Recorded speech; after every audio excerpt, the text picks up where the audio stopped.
Hey, Voodoo Power listeners. Before we start the show, let me tell you about Strength Coach Pro. Strength Coach Pro is the ultimate coaching companion for passionate strength coaches. Strength Coach Pro is a powerful platform allowing coaches to sequence programs for an entire year, ensuring athletes stay on track. It features a simple drag and drop design for program building. It's easy and efficient, allowing for customized workouts. Another great feature of Strength Coach Pro is the real-time leaderboard feedback. Athletes love competition, creating a fun, engaged, and motivated environment where they can thrive. Strength Coach Pro is trusted by coaches at all levels, from professional to D1, high school, and professional trainers looking for an easy way to streamline programming needs. Whether working with 10 clients or 1,000 athletes, there are no limits to the support of this program. In addition, there's a 14-day trial for coaches where they can explore the platform for themselves. At just $50 a month or $500 a year, the value is unbeatable. Please don't miss your opportunity. Coaches can reach out to Strength Coach Pro for a demo today. Let them work to save you time and elevate your coaching. Now on to the podcast.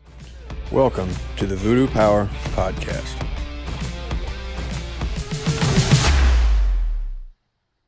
Welcome to Plates and Pancakes. Sitting down today with James Burk. Coach Burk is the head strength conditioning coach for Hardin-Simmons University in Abilene, Texas. Burk has been training athletes of all ages for over 27 years, specializing in athletic development for multiple sports. Prior to Hardin-Simmons, Coach Burk had stops as a high school football and track coach while also working with strength conditioning. Burk has a Bachelor of Science in Kinesiology from Hardin-Simmons, and Coach Burk is Functional Range Conditioning Certified, Level 1 RPR, Certified Nutrition Specialist, CSCS, USAW Level 1, USATF Level 1, USPA Level 1, John Godina Level 1 and 2 Throws Coach, USAW Sports Performance Coach, and Westside Barbell Strength Certified. So welcome to the show, Coach. Hey, thanks a lot. I appreciate you having me and looking forward to this.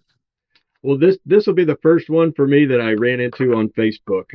My wife set up a Facebook account, and then somehow we got linked up through that, and you sent me a presentation, and it was really good. Thank you. I appreciate that. Facebook is the probably the social media of our generation. I'd say ours, assuming there's some gray in the beard that maybe we're similar age range. And then I kind of follow all of the different socials, and it's fascinating to see how they apply to each generation. So I'm glad your wife helped you introduce you to Facebook. I held out forever. I was not going to do it. And my wife and daughter said, with as many kids that are coming out to the gym, it's a way for their parents to see that aren't on Instagram or things like that. So they set it up. And this wouldn't have probably happened had that not worked out. Awesome. Thank you. Facebook and whoever that guy is that runs it. Can't think of his name. Is that a Zuckerberg deal? I think so. Yeah, kind of peculiar individual. Yeah. Well done. So the presentation you sent, I actually watched it twice. It was really good. The first time I listened to it on the drive, and then the second time I took some notes to prepare for this. But one thing I took from this that makes a lot of sense is if you train like a tractor, you're going to be a tractor. Yeah, absolutely. And it's been fun for me to see at a college setting now, Division III, and we have maybe an unusual high number of football players, 240, which is a lot of kiddos in there. And then seeing, how many high schools does that represent? I don't know, maybe 150, and kind of their training background, because I've been in high school for a lot of years, and that was just kind of the number one thing I saw. Just so many slow, grindy reps, no matter the sport, and then they want to go perform at a fast, high level, and it's kind of serving two masters in a sense, and they love failed reps. Kiddos love the failed rep, and the spotter loves getting a workout as much as the lifter themselves. So it was kind of, train like a plow mule, or train like a racehorse, train like a tractor, train like a race car. So even if it doesn't visibly look fast, the intent is you're trying to move things in a fast manner, not a slow, grindy manner. The more often you do that, and then you ask yourself to perform at a high speed, I think there's some lost in transitioning from one to the other. I know on Twitter, Monty Sparkman talks about that a lot. Is how fast can you be strong? So you're trying to develop power in your athletes, and I know you use a lot of med ball stuff. What landed you on the med ball work? It's so versatile. And when I got to Hardin-Simmons, I think there's like 4 med balls there, maybe 5, and there's a power system, kind of hard shell kind that crack. It's inevitable. They always crack. And then someone thinks they're the most powerful human being in the world because they cracked a crappy medicine ball. And it's like, no, you just happen to be the last person to throw it to crack it. So we spent a lot of money on medicine balls, versatility being one of them. I mean, you can create any movement pattern you want. I think they're fun. It's almost a therapeutic tool that throw it as hard as you can, throw it as fast as you can. And we were doing overhead throws, so I think they enjoy that. There is no eccentric component, so I like it for some kind of like a barbell or anything. It's a tool. You can use it to build general work capacity. You can use it to develop power. If you had a heavy enough one, I guess some strength development. So when we use them, we're typically using them for power. We're not using them high volume work capacity things like that. And a lot of it was with linemen, and a lot of it was with throwers. Trained a lot of throwers, so I like the medicine balls because it's the same concept of, hey, unlike a barbell, you can continue to accelerate all the way through the point of release. You don't have to spend the last, I don't know, 10 to 15% of the repetition slowing down that rep so the bar doesn't fly off your back or fly out of your hands. I'm unleashing your ability to be as violent as possible and continue to push whatever it is, swing all the way through it. And it's not, I guess, you're not going to have numbs or whatever the next day. So it's like everybody wants to do some extra work. Coach, what can I do extra? Well, I know you can do these medicine balls. And Tony, today's workout won't impact tomorrow's workout. Man, go throw some med balls. It'll be good. It won't mess up tomorrow's workout whatsoever, and you might even enjoy it and have fun. They're pretty affordable. Every football coach in the world will steal them for their lineman drills, and you'll look and say, "Well, where'd you have all our med balls? You got to go get them from the D line coach. They must have used them yesterday. We need them for volleyball." So for bang for buck, which every school I've been at pretty much trying to be resourceful. I found medicine balls. Every team can use them. You can use them a lot. If I think Jim Windler was one of your guests, if I remember, 5'3" guy. Probably misquoting him, but you should throw something. And if you're going to throw it, I think it's 15 to 20 reps. You should do it pre-workout, and you should do it pretty much every time you train. So we've gotten our money's worth out of our medicine balls. Hope that answers your question. Long answer.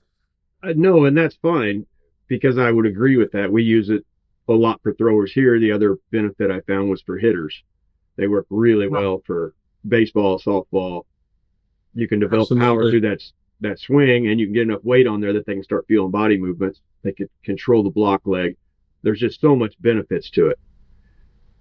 But in saying that, you progress them. You start from a static, and you work all the way through till you're almost touching an Olympic variation in a lot of cases. How long will it take you to work through a progression with a new group of athletes? That's a great question because we're in week 4 of football. So I might refer to that plan because it's fresh in my mind. We change movements and we progress every 2 weeks. So that might not apply to a middle school athlete or a high school athlete. But after about 2 weeks, if for no other reason, um, I don't want to say boredom, but hey, let's advance and not to look at a calendar, work backwards, and say, hey, 8 weeks before spring break, we'll probably get to reactive by that point. And it's a fun progression for them to advance. Like, hey, veterans say, hey, coach, when are we gonna, do the jumps and the throws? Whereas the freshmen, a lot of them have never used a medicine ball. So 2 weeks with our older athletes. When I did elementary PE, long-term athletic development plan, these were fifth graders. We wouldn't change for like 6 weeks. We would just do a static granny as part of our dynamic warm-up, 6 weeks, and then we never got to depth jump granny, with the fifth graders, which it was fun being in control of fifth through 12th grade, their programming, I kind of visualize it like a Russian model. I was training little Ruskies to dominate when they got up to their senior year of high school. And it was the only school I was at kind of long enough to see fifth through 12th grade in one class, kind of monitor their progress. So that was fun. But right now, 2 weeks, I will say the isometrics is kind of just dabbling with it. I hadn't done it till this year, and mixed. I love it, and I hate it because it takes so long. That's the one drawback I found, that it might be better in small team or individual training sessions than 40 skilled players that are partnered up. It just takes like, I love it. And I'm, say, hey guys, you're kind of guinea pigs. I've never done this with a big group. So you got to have two guys on the sideline and two guys at the top of the numbers. And of course, early on in off season, I am a coaching boys, and I'm like, 3, 2, 1. They're holding the isometric and then fire, inducing violent thoughts. One, I think I counted. I lost my, it's 312 reps, but I was done with that day. I'm hollering it out, and we never got to the jumps I had that were to follow because it just took so long. But I will say it exceeded my expectations, and it means seeing the strain during the isometric. And I think someone might even mention, he's like, man, I feel explosive when my teammate releases the ball. I was like, well, good. That was kind of our intent. That's exciting to hear. So yeah, 2 weeks progress, and then based on age, and I'm not gonna say training age. That would be really cool to say that, but I'm just going, hey, you're a freshman, you're a senior. Well, we'll come back around to isometrics because I do have some questions on that. But staying with the med ball stuff, the development in the hips that the med ball creates, do you see that carry over to your cleans and some of your ollie variations that you're doing because you're creating such explosive hips and a small actual broad jump in the throws? And I think it probably could be a good tool to teach Olympic lifts, because I didn't teach Olympic lifts with those fifth graders. Maybe again, this is anecdotal. Maybe they were better when we transitioned to a bar, and we did PVC with them, but because they understood that the power is coming from the ground up, and to initiate the medicine ball granny toss with their legs, not like a bicep curl with their arms. So I think the cues carried over to, hey, your arms are long and loose like ropes. Well, if they hear it with the med ball, then they're going to hear it on the platform as well, to initiate it with the legs. I do think there's carryover, finish tall, finish eyes up, chin up, and get your hips through. I always use the analogy teaching Olympic lifts like I'm from Texas. I don't know if that is Six Flags. Like you're trying to get in a ride at Six Flags and you're not quite tall enough. What are you going to do? Well, you're not going to round your upper back. You're not going to have your chin down to your chest. You're going to try to get up, and they're going to measure you so you can get on the roller coaster.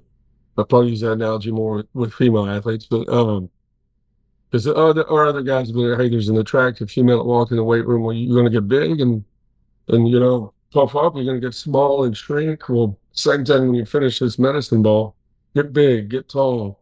I think there is carryover, and I do call it. I'm like, hey guys, we're just doing cleans on the turf out here.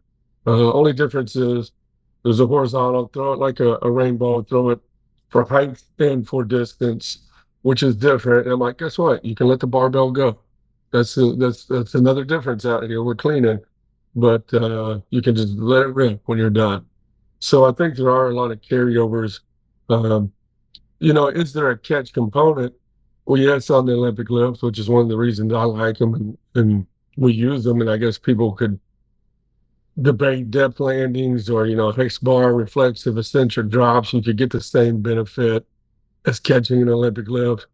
But when you throw a granny toss, there is kind of you're not from a height, but there is a deceleration component, because guys will ask, Coach, can I jump? I'm like, well, I hope you do. Don't land in the same spot that you started when you do a granny toss. So there's a little bit of that, and there's no load. There's no additional load, just their body weight. I would think medicine balls would be good segue into Olympic lifts, especially with younger kids. They remind me so much of kettlebells, which get used a lot to teach a more technical lift. So this way you can throw it in and they don't even know they're learning it. I don't think throwers really knew what they were doing, but they had a coach that told them the favorite of standing on the toe board and doing a backward toss with the ball, the shot put. You'd see kids do that at a meet all the time. Of course, you're like, hey, heads up in the sector. Um, but they're basically doing a backwards toss, triple extension. I've seen videos of, like you talking about kettlebell, they would have I think they called it a pud or something. It was just a weighted, and they're throwing it out. It was a method of overweight throwing because the 16 or 12-pound ball wasn't enough. I've never had any of those, but for a high school kid, a 16-pound medicine ball would be the same, and I wouldn't spend the money on a 16-pound shot because I'd rather buy a medicine ball. Um, and we did a lot of Godina throw drills with it. Actually was the rubber variety medicine ball because it's a smaller diameter, but there's so many drills he did with them. That's probably when I started kind of building a bigger inventory of medicine balls. To me, it also looks like a good way to put on volume while you're trying to teach a more technical lift is that you can hit a lot of reps with that med ball. I've seen anyone fail, never seen anyone get injured doing well. I will say during a basketball throw, I've seen a jam finger, catch like, 'cause you don't have to catch it, guys. Don't try to catch it, let it bounce. But there's a mangled finger and it was a football guy. And if I've seen a million med ball throws and we had one dislocated finger, I'll be okay.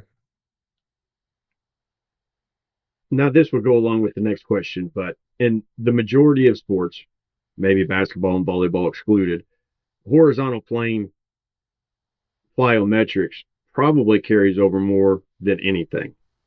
How much focus are you putting on your broad jumps in your horizontal work capacity?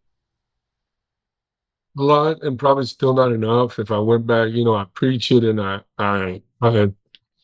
know the importance of it. And then if I look at my program, and I'd probably have to question myself and say, hey, is the ratio of vertical to horizontal movements where it needs to be for the sport?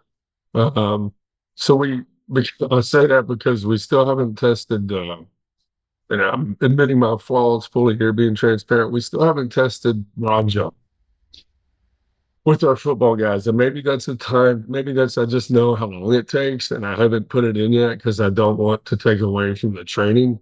But yeah, we've tested, we use output. I don't get a commission from them or anything, but it's so versatile. We put the foot strap on and we do a counter movement jump on Fridays before we squat because I can test 88 football players. They can get 3 jumps. I put it on the leaderboard, which drives intent and competition.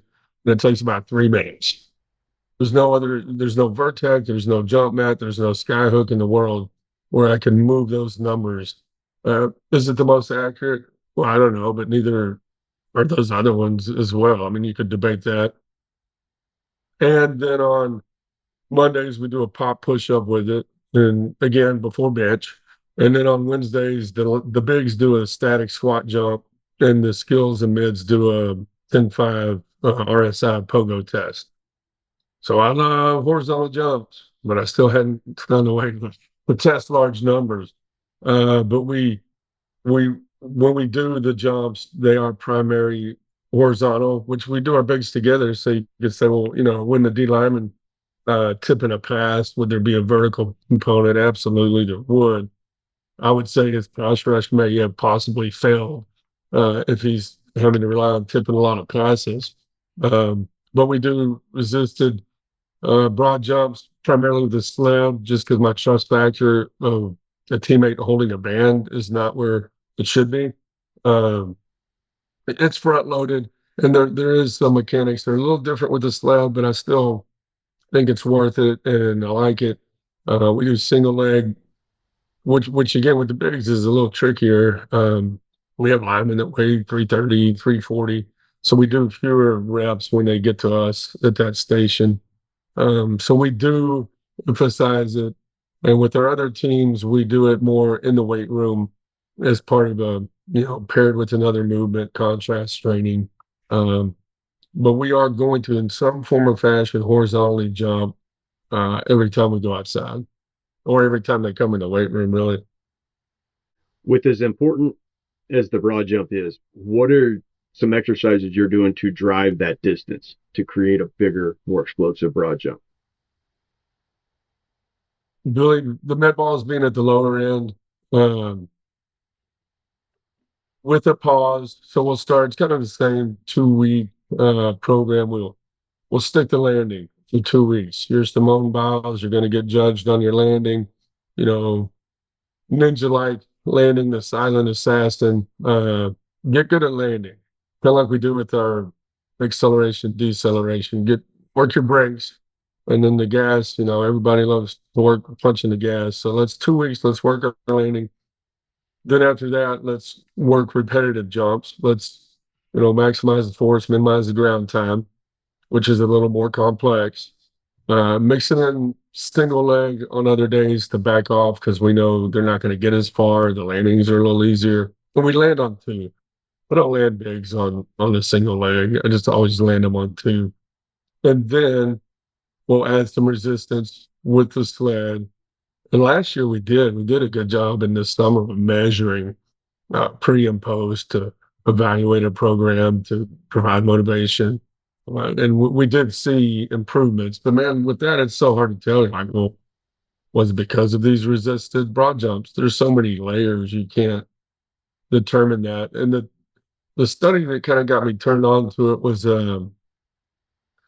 like two of them, and I think the title was obviously American football in a drive block. And it was Rob Glass, who's at Oklahoma State. He was kind of the practitioner that was driving it. And if I'm not mistaken, they put a tethered VBT on a weight belt or something like that, and they had them fire off. I don't know if you've ever seen it's called a Max machine. They're archaic at this point. We had one in our weight room. It's huge, and it's got this like torso, and it can measure your power when you'd strike it. And it was an awesome tool, but you couldn't get many people on it. So they had the tether, and then they had the Max machine, and they were measuring these outputs. And then they had the horizontal jump, the broad jump, and along a 10-page research paper paraphrased was horizontal jump your bitch. You'll have more impact on the drive block when your broad jump increases. And then of course Olympic lifts was part of that program, and they found that helped as well. But it's a good study. It's worth looking into. Not many people study it. Like doing my master's class, everything I did selfishly was geared towards American football, big players, O-line, D-line. And I'm scouring the whatever tool we had to get the research papers, and there just wasn't many of them. So when I came across that one, I'm like, football coaches don't want to hear research crap. They just want to know, hey, you're going to block people better, and you're going to crush your opponent's soul more on the line of scrimmage if you do these movements. And they're like, I can understand that. Okay, well, broad jump them, coach, or Olympic lift them. And Rob Glass has been there forever. I think he's the first $1 million man, and so I give him credit. He was trying to find ways probably to validate it to maybe convince players too. He's like, why are we doing these jumps? Are we the freaking track team? No. Which, I heard a coach tell me once, he's like, well, when it's 4th and 1, I hope we don't have to vertical jump. Coach, I get that, but now we might have to apply some force in the ground to move that other human when it's 4th and 1. And I'm willing to bet the top 5 vertical jumps on the bigs probably going to be the top 5 broad jumps as well. So I've heard, because it was a lineman, big body camp or combine, and one of the tests was I wanted to do vertical and test power. And oh my gosh, there's just some bad jumps. There's kind of goes back to the traction, and they just, ooh, 8 inches, 11 inches, just looked like they'd never jumped in their life. And I'm like, there's something missing here. Big bodies, whether it's skipping, jumping rope, that they need to learn how to jump, or they need to learn how to land. No, they're not probably going to jump a lot in the game, but I try to convince the coaches it's called power, and they're applying force to the ground with the time element. It's something that's gaining traction as we go along more and more and more. It seems like they're looking at those jumps a lot closer.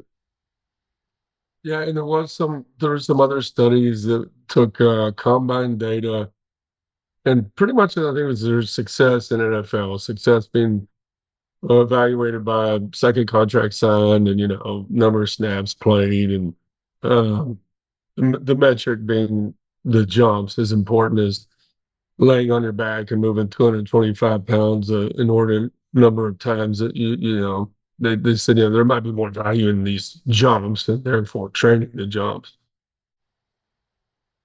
Now we've touched on isometrics a little bit, and I kind of wanted to get back to that.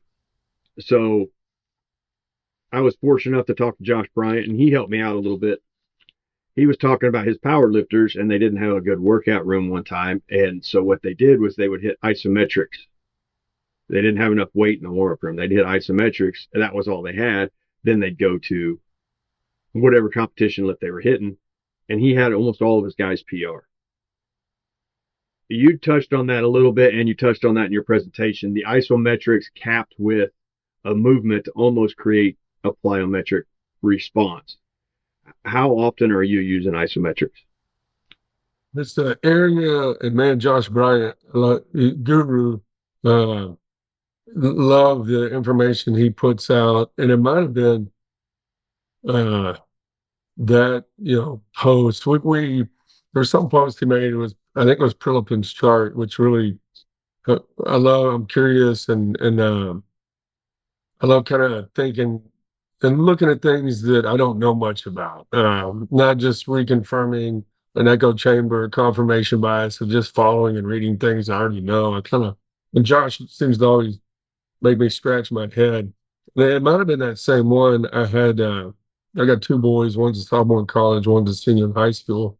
It was the younger one, and essentially, he loves lifting, and I love having him. I'm like, hey, try this, and it was a pin press, um, and then he did I think a heavy dump, and then we did a squat, or pin squat, and then he squatted, and he just couldn't, kind of his eyes got wide. He couldn't believe the velocity it went up with. He couldn't believe it was a heavy weight, and it was a PR, kind of like Josh's lifters in the meet. There might be something to this. I've done triphasic, and I've done that. I did a lot of that with, like we were talking about my fifth grade P or whatever. We would do body weight squats and push-ups in a triphasic fashion. So they'd hold an isometric at the bottom of their push-up or squat. And I said, if nothing else, they're going to get stronger without a barbell. So again, referring back, that was a great thing about doing this master's work is I haven't ever read much about isometrics. That my curiosity, because there's a lot of post-activation potentiation talk, and there's kind of two schools of thought, either a plyometric or an isometric. And then it led me to Matt Van Dyke, who's with the Houston Texans, and he was the nicest guy in the world. I was trying to buy his book and I couldn't find it, and he just sent it to me. And it's really well done, and I think him and Cal did Triphasic 1 together, if I'm not mistaken. So he knows isometrics. And it was a great book, kind of didn't make your head hurt. You could actually process the information and apply it. So we started dabbling with isometrics in the fall. Still don't know enough about them. Still researching it, but it's kind of like a lot of things. I'm not a meteorologist, but I know when it's raining, I can see the strain. I can see the work. I think it does teach young athletes how to strain it, nothing else too, without the fear of failing a rep. You can see kind of confidence in those movements. And like medicine balls, you can get as specific as you want. What point in a block point? We used them with baseball more than anybody else in the fall, and with the throwers, we just got spud straps, put them on a rack, or like, hey, if you were batting or you were throwing, and the implement or the bat's behind you, and then let's hold that position, and then let's transition to further in the throw or the swing, and further and further. So we weren't limited with, I guess, a fear of isometrics is there's no movement. but you can change the points and the movement and kind of get it all, and then follow it with in the fall. Again, this is me talking. Tony, I don't know much, but we would always follow it with a plyometric or med ball movement. So we went from slow, which is, again is contrast training, but without a barbell. And then immediately after 15 to 20 seconds, they would do something with the full entire range of motion in a fast fashion. And I don't have data, but they all liked it at the same time. They liked the way it made them feel. They felt powerful. Included it in some quote unquote game day lifts. They had like fall ball scrimmages or whatever. And then they just liked the way it made them feel before they went out and competed. And throwers, there was a lot of research and data on throwing so easy, it's so controlled. Uh, there's no defender trying to swat down your discus. So I think there's a big benefit, and there's probably more research in that area. Um, you could have your weight of implement close to the ring, and you could actually incorporate it into training probably pretty easy as well. I used to, well, we do it a lot. We'll lock down the jammer press with a band, and then we can adjust the range of motion so then the throwers can come into an ISO off the jammer press, and then they can throw a med ball like you said. And yeah, they really seem to love it. Sometimes hard to find, but you can smell it, you can taste it, you can feel the power that comes after an isometric. Same with Josh's powerlifters. Whatever your sport is or movement, then you can pretty much apply it to it. Where I liked it was with hitters or something like that. You can give them the time it takes to find their block leg. Yeah, and yeah, a lot of times when I cue something, and it probably started with throwers, was like fix it on the freeze. The good part about sticking a landing on a plyo or something, or when we do the grid drill, is like don't rush through the motions, freeze it. I used to use a term like a Polaroid picture, but nobody knows what that means anymore. And then if you can do it in front of a mirror, it's even better. Fix the position you need to fix, freeze frame it, and then correct it, and then hold that position with strain. So it's, with the bar, sometimes it's hard to do that. That's uncomfortable on my neck, or there's certain things you can't fix or hold positions during a repetition, whereas you can with isometrics. In your isometrics, you'll use both, right? You'll use yielding and an overcoming. Yes, and man, I'm gonna keep saying it, but hey, someone's like, man, Burke don't know what the hell he's talking about. I said, well, you're pretty accurate on that. Um, there's so much information trying to assemble it, but we begin with yielding and then we progress to overcoming. I think yielding is just a good gateway. You get comfortable being uncomfortable a little, but there's not as much strain. Um, you're not going to have eyes bulging, hemorrhoids pop, and you're like, hey, I can do this. And then the time will shrink down when we go to overcoming. I do want to get to overcoming quickly, and I think it's less boring to athletes than yielding. Like, all right, here we go. Look at the stopwatch or the clock, and man, you talk about monotonous. And that's okay. They need to have some boring training. It's effective and it works, but we've had it's worked really well with football these first 4 weeks. In that presentation I watched, you got into eccentrics a little bit. Fast down, fast up. You can't start with something bad and come out good. So if your descent is bad, it's going to be really hard to adjust that on the concentric pace. So how are you improving eccentrics? Are you doing slow eccentrics? Is everything pretty quick? You mixing them up? How does that look in your program? We do triphasic, and we do it with every sport or team. Sometimes it is over the Christmas break, which for us really turns into 5 weeks if you include finals and then a 4 week vacation. Veterans will know because at some point we've done it as a team. Freshmen may skip it, but I'm like, hey, you need to do it. And I include videos and explanations of it. How many of them do it? I don't know. Those that want to be great do, and those that want to be average or suck, they probably go do some curls at Crunch Fitness. But we We do the eccentrics from triphasic, so that's just flow, lowering. If it's a team setting, we do it on cadence, either the coach or me calling out loud, or we have tablets so you can set up the countdown clock or whatever. After a while, my voice goes, I'm like, all right, switch to the tablets, and or have your teammate count. So, you're holding your teammate accountable, and 6 seconds is 6 seconds. 6 seconds doesn't become 3.1 seconds on your last set. So it has to be, the same. It's time. It doesn't change. And then we'll go really, the way I understand it, and with Cal's second book, I had to reevaluate. So, man, did I read that right? When you go to the isometrics, you're going to go down as fast as you can possibly go and stop on a dime, being safe, obviously using good technique, not like an elevator whose cord's been cut and you're just free falling with no control.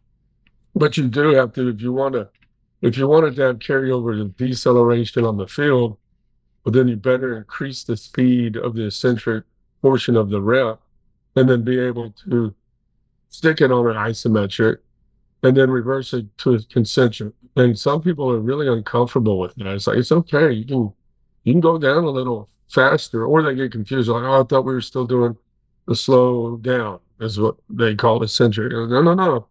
We're pausing at the bottom now. So you go down as comfortable as you are. Each rep, try to get a little more comfort of going down a little faster. And we do so many counter movement jumps. It's, hey, if I hold a basketball and I just dropped it, how high and how fast is it going to come up? Well, not very. But take the same basketball, push it into the ground at a faster speed. What's going to happen? It's going to come up higher and faster. No different with your body, which is, to me, the benefit of using bands and compensatory acceleration is that's the magic of the bands is that eccentric component is going to be a little faster, and you'll never have to worry about hitting your speeds. Well, I don't want to say never. Your speeds will be really good if you're technically proficient enough to use bands. That's kind of where I was going to head next. You have a Westside certification, so I'm sure you're very versed in accommodating resistance. How much overspeed eccentric work would you do?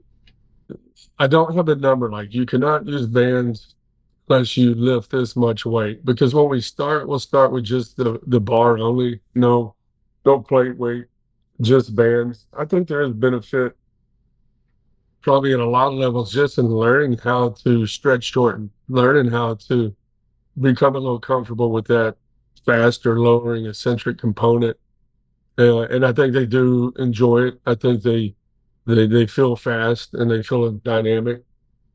In a total calendar year with football, we'll probably use bands 8 weeks would be my guess, just off the top of my head. It's always towards the end or closer to the competitive season. You could call spring ball a competitive season, but right about the time I want them moving as dynamically as possible and ready for their sport. I usually push it up. I don't want to call it a peaking phase, but we don't do it early on. There's too much time needed to be taught. I call it naked, bar only, then chains, and then bands, learning that progression. It's almost, I won't let some people use it. You bench 210. I'm like, no, you ain't using no bands, but we have guys that bench over 400. They're going to use bands. We've been playing with that a little bit, especially with VBT. So are you putting a velocity tracker on your accommodating resistance to make sure you're hitting them speeds you want? So we did band resisted deadlifts, dynamic effort. And it was the biggest increase I'd ever seen in verticals. And it is one of those things every year. I'm like, man, why don't I go back to that? That was the best. And we weren't even trying to increase our verticals. We're powerlifters, for Pete's sake. But I knew they were going to throw in about 6 weeks when the season was over. And man, it just our verticals shot up, and it was really cool. It was the mini bands, and we had Pro Maxima racks, and we bent the hell out of those band picks too. They weren't set up for band deadlifts, but we did it anyway. And then kind of had to get a crowbar to try to get the band pegs up every 2 weeks. But man, they blew, and their deadlifts. Guess what? Of course, they blew up too. and we weren't really going that heavy. Of course, at the top it was. That's the true thing with bands too. We had a receiver that was 5'4", and then we had a receiver that's 6'4". Oh man, it's tricky, and I've done it with attaching it to dumbbells. Bad. You got to have band pegs, in my opinion, if you're really going to do it right. And that goes into kind of VBT. Um, and I was listening to the podcast you did with Miller, and Brian Mann was referenced, the Godfather. Have you ever had him on as a guest? I had it scheduled to do, and then he got sick and had to cancel, and I've not been able to get him cornered back down. Okay, nice. And it got my wheels turning. I'm a VBT guy, and hearing his response, and this is just me talking out loud, but like if someone said, I'm a traditional percentage-based program, no one would look at you and say, "Oh, you don't like strength?"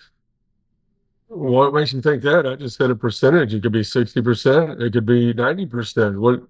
Why do you all of a sudden assume that I don't like strength training? But when you tell someone I'm a velocity-based training program, then their assumption, a lot of them, not everybody, is, oh, you don't, everything's about speed. You don't train strength. Well, no, on the contrary, just like that percentage-based guy, 60%, zero point 0.8 meters per second, 90%, zero point 0.3 meters per second. It's just the tool we use to, what kind of stimulus are we providing? What's the adaptation we want? Well, let's prescribe a speed to it as opposed to a percentage. Then you have the autoregulatory, you have the competitive benefits, you have studies showing the visual feedback, each repetition. So you have some advantages, in my opinion, over traditional percentage based with velocity based. I guess the word velocity implies to some people that it's all about speed when it's really not the case whatsoever. Uh, which is the same with bands. It's just a tool. I think obviously Westside uses it for max effort as well. They would ban the hell out of it, and the speeds would have been more 0.34. And then they would use it for dynamic, and then they'd say, hey, 0.75 to 1.0. But I just think uh, VBT maybe gets a bad rap because they think it's strength. You have to understand strength's a part of power. Well, no shit, I realize that. But I would kind of like to have some objective feedback and basically have a coach at all 20 racks that I can't see them. And then I can actually go back and look at the data to give the athlete a target weight based on the speeds it was moving. And again, if I'm getting on a soapbox, but I remember years ago I was at a clinic and they had a booth and it was called Huddle. And at the time, I'm like, Huddle, man, ain't nobody going to watch film on the internet. That thing will lock down on a Saturday. I got VHS tapes. I got mini DVs. This guy's never going to make it. Proves how much I know. Should have bought stock in it. Just saw that building they built or whatever on social that looks like a Taj Mahal. Um, in my opinion, VBT will be like, oh, I don't know how long it's going to take, 10 years, 15 years, and people will look back and they'll say, how did we train before VBT? How did we watch film and trade film and make highlight tapes before Huddle? Um, and again, could be wrong, but it's just a tool I love for a ton of different reasons. There's drawbacks, technology, you're always going to have issues. It's a great servant and a cruel master. There's days you forget to charge the tablet and you're like, oh, well, I want to hear the bars, plates clang at the top um, there's been millions of athletes get really, really strong and really, really powerful without VBT, and they'll continue to be there. But if it's a tool I can use to drive intent, to track results, to hold accountability. Oh, Johnny, it says you only did 4 reps last week. We had 5 prescribed. Now he might tell me, Coach, the sensor missed it. I'm like, okay, if it's a one-time thing, I get it. But I am a big fan, and it doesn't matter the adaptation you want. You can use it to drive that intent. And a lot of people still they'll come in on recruiting visits and they'll look at it like a UFO landed on the rag and they're like, what is this thing? And they walk away kind of curious, like, man, that would be kind of cool just to see how fast I'm moving the bar. I never considered that. You had talked about the banded deadlifts in there. I had watched a deal, and hopefully I get him on one day, and so I can ask him these questions. But Travis Mash got into the banded deadlift, I guess through GymAware, and he said that the most watts are created through a banded deadlift. I guess the problem I struggle with that is I know how good it works. I'm not a big deadlift guy. And it's kind of like Olympic lifts. There's no dangerous lift, just dangerous technique. I understand that. You're never going to clean more than you can deadlift. I get that. It's just the risk reward I have probably leaned towards. I don't have enough time. What am I going to, again, I was a football coach for so long. If I add something, what am I going to take out? I can't keep adding plays. So I had to prioritize. And for me, and we did it last year. We did deads, we did sumos. I know Rusty Witt's a big deadlift and sumo guy. There's a lot of amazing strength coaches that are better than me that love deadlift. Um, then we do banded hex bar deadlifts, which hopefully is similar enough. I know hex bar, more front squat, kind of a wussified deadlift. Okay, I'll grant you that. Um, but we do the same banded that we would have done with a conventional deadlift, and I think it's just less risk working with 560 athletes to take the time and teach a conventional deadlift.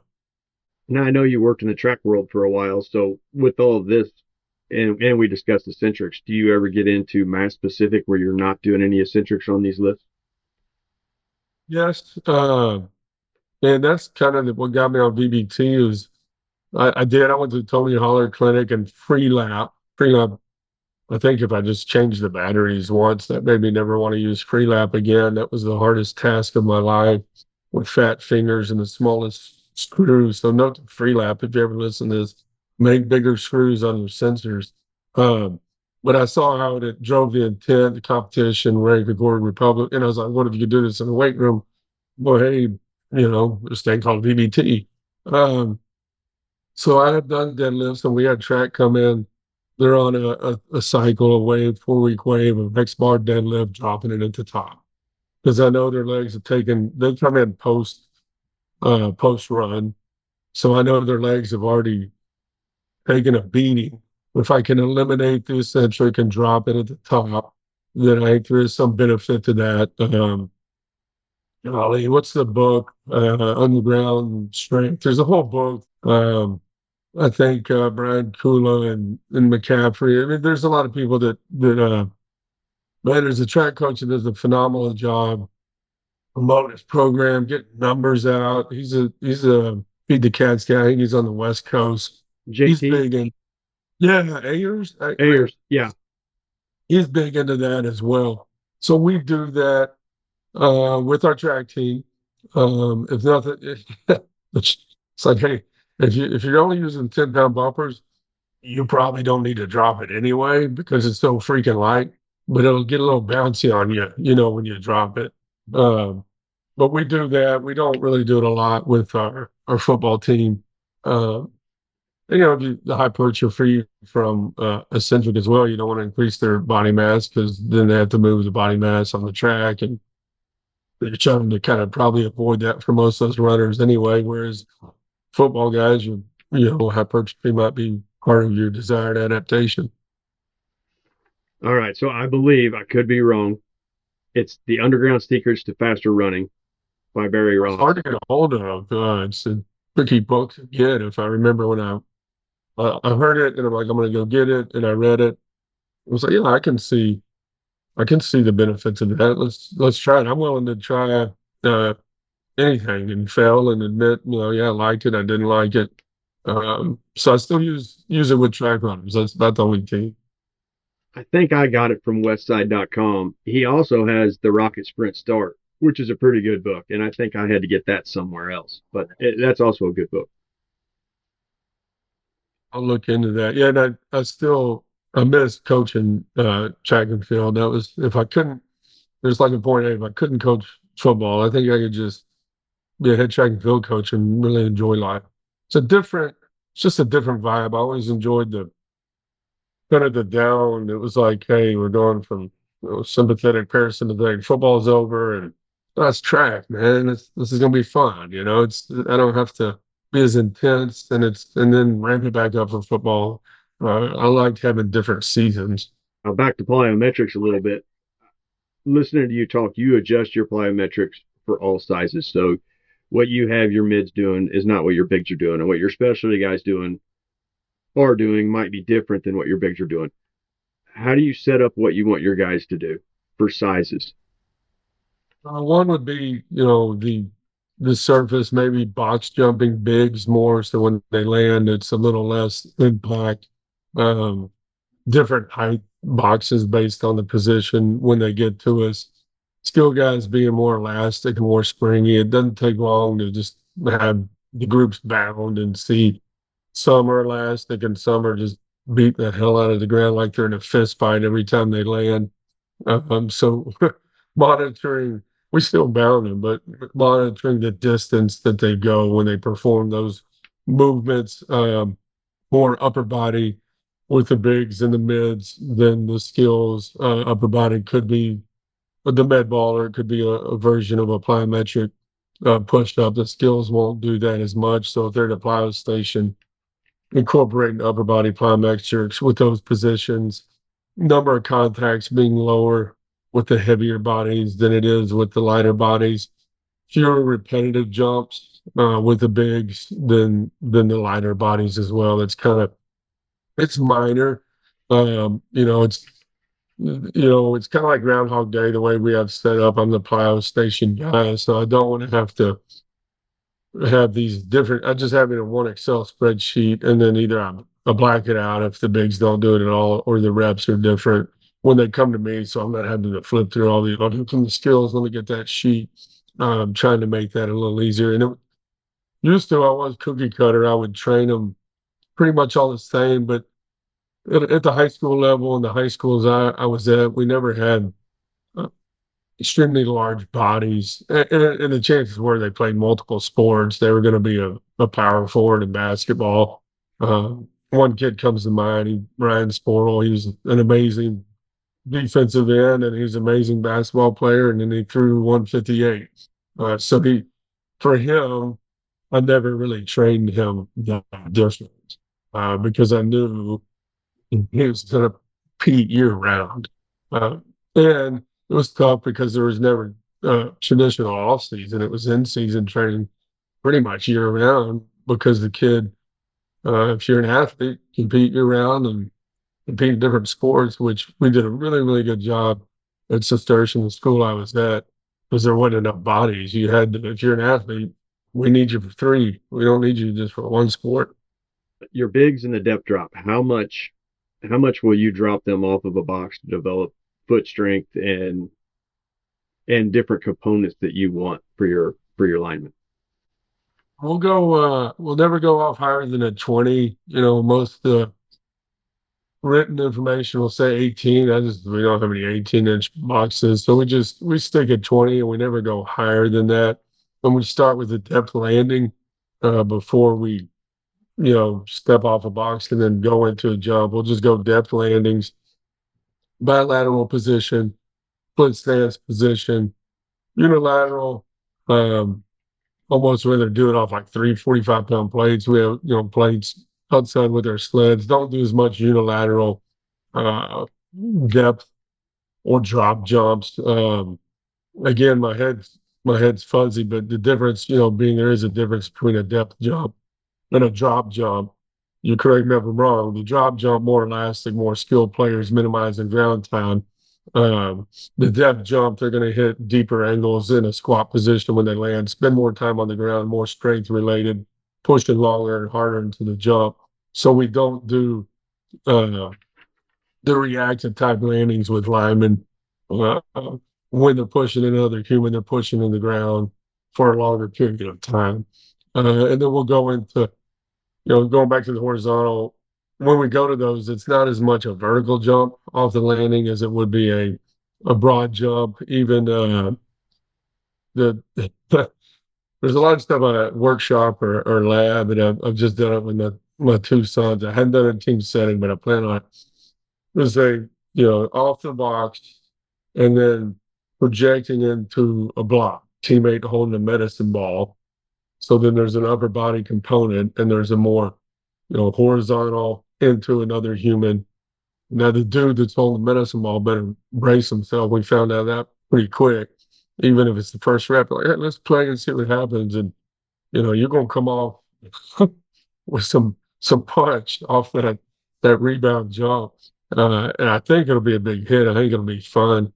Um, just hadn't tried it in a team setting yet. There's a trust factor there.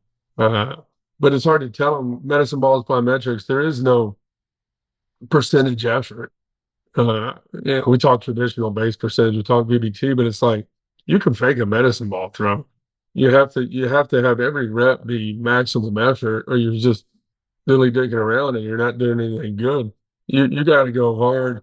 So with these jumps, it's the same thing. Give them maybe a target distance to hit when they land, or give them, if they land and there's a dude they're going to have to hit, they're going to do it pretty hard. They don't want to get embarrassed, and they're probably trying to knock the guy over, and I'm okay with that. So when I do that with the team, I'll let you know how it goes. It could go over like turd flavored lollipop, or it could be a big hit. I don't know.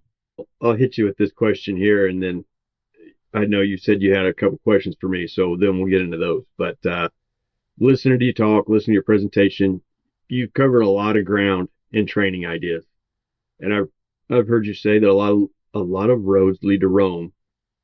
How have you learned to adjust your ideas so you didn't get stuck in one mindset? I just continued learning. Yeah, I love the quote, all roads lead to Rome. Well, that's true, but some probably have potholes and some have traffic, and they might lead there, but you're going to get people injured on that road, or you're going to hit plateaus on that road.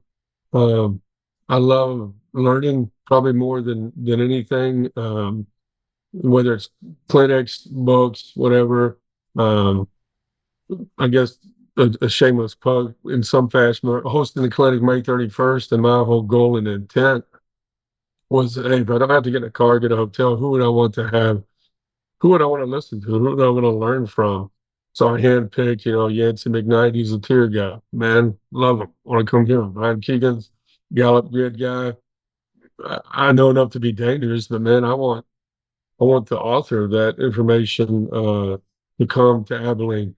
Michael Gregg does an amazing job. Competitions, turning, change of direction. I watch his videos and I'm like, man, they're working their butts off, and they're having fun, and it looks like a sport, not like a close drill. Let's bring them in. Joey Heron, Holiday High School, looks like he's training Spartans. The most beautiful Olympic lift technique. Don't tell me you can't teach it to young kids in a big group. He does it repeatedly. Let's bring him out. David Neal, speed dude, um, based on track too. If I'm not mistaken, his squad had like I don't know, a 40.89 4x1 in private school. That's ridiculous. Uh, Come on out to the God's country, Abilene, and tell us more about it. Um, I bored some people with myself talking about French contrast, but I got away from strength and conditioning when I was a head football coach. I still did it, and that's what I loved. I controlled the football, controlled the strength and conditioning. I knew what each hand was doing, but I didn't do as much professional development. And then when I got to Hardin-Simmons, it was, getting my master's degree, which 30-year break from technology and education. That was a choppy start, but I'm glad I did it, and it helped me collect my thoughts. And now I have times to have conversations. I love listening to podcasts on the way to work. Uh, so I'm just always trying to find ways to help my athletes have the most success. It's not about me obtaining knowledge. Knowledge doesn't do any good if I don't use it to help these young men and women achieve their dreams and goals of whatever that is. Um, I would be doing them a disservice to just say, well, this is what we did 20 years ago. My God, y'all are going to do it. And they're very willing. Man, I love D3 athletes. They're the best in the world. They don't get a dime. There's no NIL. They all work out at 6 a.m. because they have jobs, and they're willing participants. I'll tell them, I'll be like, hey, we're going to the lab today. This could go great. This could go bad. If we do it next week, I think it went pretty well. And I'll get feedback from them too. Hey, what do you think about that? And I know my athletes will be honest, and they're my filter. That's good coaching. That was a bad idea. That's on me. Uh, and social media, I use it um, not to let people think I know something and be like, you should do this, you shouldn't do that. I'm more of a collector. I'll collect, my bookmark is the library, and I'll go back and look at the video and maybe reach out to them. Kind of where I did the Olympic lifts with the Connor Hughes and the Joey Heron. I was like, man, this is better than I've ever done it. I'm going to do it this way. And 4 weeks into it, I'm like, good gosh, I missed out on 26 years. I could have been using that. This is the way. This is the way to do it. And then maybe 5 years from now, I find someone else that I think does it better for my situation. It could be a different coach where that wouldn't work, or I could be at a different school and it might not work as well. But man, for the situation I'm in now, I wish I would have been using it a long time ago. Man, I appreciate all the time. I know before we got on, you said you had a few questions. You can hit me with those, and you can go about your day. Yeah. How'd you get started with this podcast? What prompted you to say, you know what, today is the day I'm going to start a podcast? It's kind of a funny story, I guess. I was doing prep cast for football. I live in a small town in Missouri.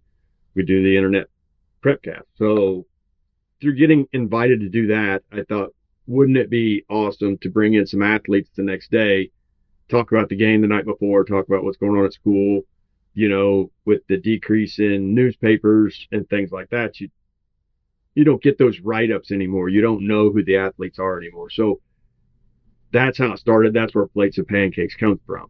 Is they would come in on Saturday morning, I'd fix breakfast, and then we would go from there into a podcast. I'd ask them some questions that I had, and then we would try to do some funny stuff or whatever, conspiracy theory questions, stuff to kind of keep them on their toes. And it dawned on me that was only going to last so long, and I enjoyed doing it. I needed to find another avenue to pursue. So then it turned into local coaches, and then it turned into bigger coaches, and now we're where we're at now.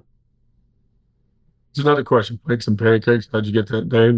That makes sense. Who was your first one? What was the first podcast? Who was that with?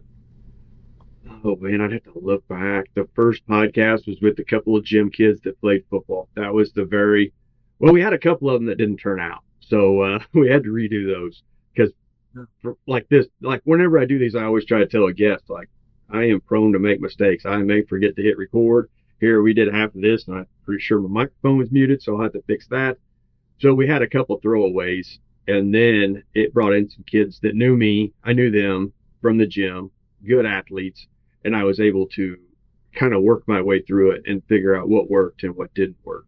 And then when it went into the coaching realm, I want to say the coach from Archie, they're an 8-man team. They're a 2-time state champion team from up the road. I want to say he was the first coach, Drew Smith, but I could be wrong. I'd have to look back and see. Who's a guest that you haven't had on that you're working and like, man, I want to have. Well, it could be two. I want to have them on, and I haven't had them yet. Justin Kavanaugh. I spoke with him a little bit, but he's so busy I haven't been able to get him scheduled. That would be one. The list is incredibly long, but the couple in my head bouncing around right now that I'd really like to listen to talk. Another one would be Travis Mash. I brought him up there a little bit ago. I just kind of started talking to him. Maybe we can get something set up. And then Dane Miller, Garage Strength Gym. That would be another. Oh, yeah. And Tell me more about Kavanaugh. Who's Kavanaugh? So Kavanaugh's from back east. He wrote the book Man Up, did a lot of combine training. He's done a lot of Paralympic training, he's had a lot of Olympians. Now he's moved the coaching idea kind of into the business realm. It's just an all around, well, it seems like a good guy with a lot of knowledge that I think could help a lot of coaches, a lot of people. Yeah. What podcast do you listen to? I listen to a lot of them, so it depends. if I know I'm having a guest on, I will do everything in my power to research their stuff. So whatever podcast they're on, I'll listen to. It could be Big Time Strength, it could be Caffeinated Coaches. Noonan's Hanging with Noonan, I'll listen to that some. Let's see here. Victory Over Self, Ross Garner down in Texas, him and Chris Kerr. Is it Cleaver? Is that right? Yeah, he's at Cleveland. Yeah. And there's a lot of good stuff. Yeah, and he's a great guy to talk to, and I bounce a lot of ideas off of him. If we're on a big road trip, I'll turn on some Dave Tate if the wife's good with that. Some Joe Rogan. I don't listen to the radio much anymore, so if I'm going somewhere, I've got my podcast picked out. I'll flip them on, and then away we go.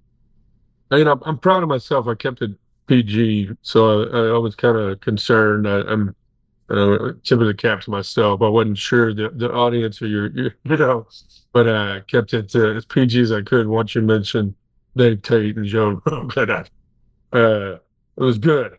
Bob King, you had Bob King on. How'd you get connected with Bob King? I saw his stuff on TikTok for a long time, and I just messaged him on TikTok. I asked him to check out the show. If he had any inkling to be on, I would love to have him on. And I believe his son got back with me on TikTok, and then we went, obviously through email. That way he could make sure it wasn't like a scam or something. But he ended up calling me. We set it up. We set it up really quickly too, and I had a great conversation with him. Yeah, I coached his son Aaron, his oldest boy, and then his twins Curtis and Brady. Attorney Christian Addison. He had left.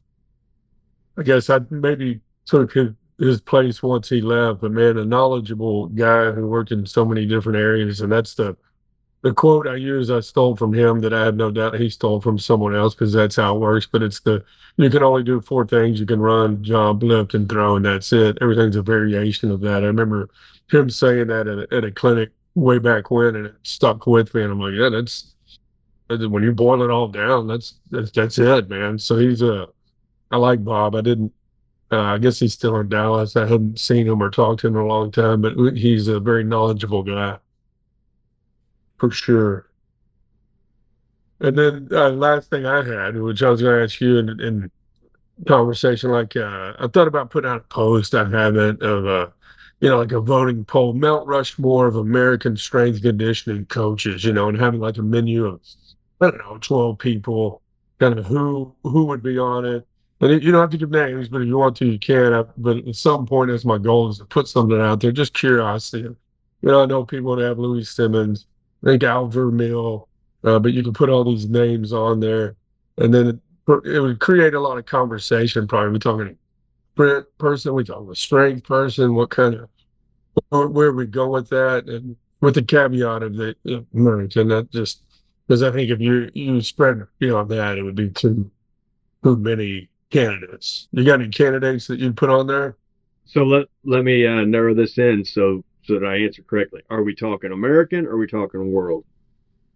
American. World's too big. Man, you hit on it. Charles, if I'm not mistaken, Charles Plugman, that would discredit him because he's Canadian. Is that right? Charlie Francis, not in the queue because. Well, and then you got Verkhoshansky and all those guys that were Russian, and that opens up a new door. But you mentioned Louis. I mean, he's got to be up there somewhere with much of his ideas are stolen. Like Boyd Eppley. I mean, he would have to be in the queue. You could put him in there. I had a couple. Buddy Morris. I mean, look what he's done. Yeah. Man, that's such a broad. It's such a broad thing. It would be fun, and maybe when we have a clinic, we bring the speakers in the night before, and we have a happy hour. That might be, an hour in or hour and a half. Go ahead, guys. Mount Rushmore, American strength coaches. Let's hash it out. Yeah, a poll would really help because you're going to get so many different answers for what people follow and what people like, and then you may have to eventually categorize it. I don't know. That it's really an awesome thing to think about, though. It'll be fun. I'm gonna dig a little deeper, and maybe at some point I'll find a way to put it out there and create a poll just for conversation's sake, not to say this is the right form, but It does make you think, and maybe it'll make people dig in and say, well, I never even considered them. I don't even know what they do. I'm going to get that book or follow that person and look into them. Yeah, when you start collecting all the books you've ever read and how good they are, and then you start talking about the people that wrote them and what it took to figure it out, that could be a really big Mount Rushmore type setting. Well, let's work on it. Let's put our heads together and come up with something. Well, Coach, I appreciate the time. We threw this together actually pretty rapidly. I think we started a conversation Monday and then we sat down today. So for you to take time and sit down and do this, I really appreciate it. Absolutely. And then again, if I'm throwing out a shameless plug, only shameless, I do have big body power training, which was kind of the result of the masters and all this. And it's lower body, it's upper body. It's not strength. It's not Olympic. It would enhance or supplement those. I'll put a Voodoo discount code on there, 170 or more movements. It's got a lot of great feedback. And someone said, well, how long did it take you to put that together? And I said, about 27 years. It's just, I had the time finally over the break and all that to video and put it all together in a fashion I think you'd use from middle school to college. Um, and it is more conversations. I like emailing to people. I'm like, hey, call me, text me, email me. This isn't a one time done. Let's build a relationship to the point where I've got my phone and film somewhere in the weight room going, hey coach, this is what we're doing, this is what I'm looking at. I'm not getting rich off it by any means. I would have chosen a different profession if I was pursuing financial wealth. But I think it's a good fun tool created that, if nothing else, creates conversations and continued relationships. But it is, I love big bodies, I love O-line, D-line, have a passion for it. And after seeing that combine and those jumps, I'm like, this is an underdeveloped area that I think I might be able to help kids and coaches develop power in these big bodies. When I get this set up and put out, what we'll do is I'll have you send me the links and I'll add it all in the show notes and it'll be right there. I appreciate it. I appreciate your time and all you do and putting these together. I listen to them and have learned a lot and it's piqued my curiosity in certain areas and hopefully someone enjoyed it. I enjoyed our conversation and thanks for your time. Well, thank you very much, Coach. I hope you have a great rest of your day. Hey, you as well. Talk to you later.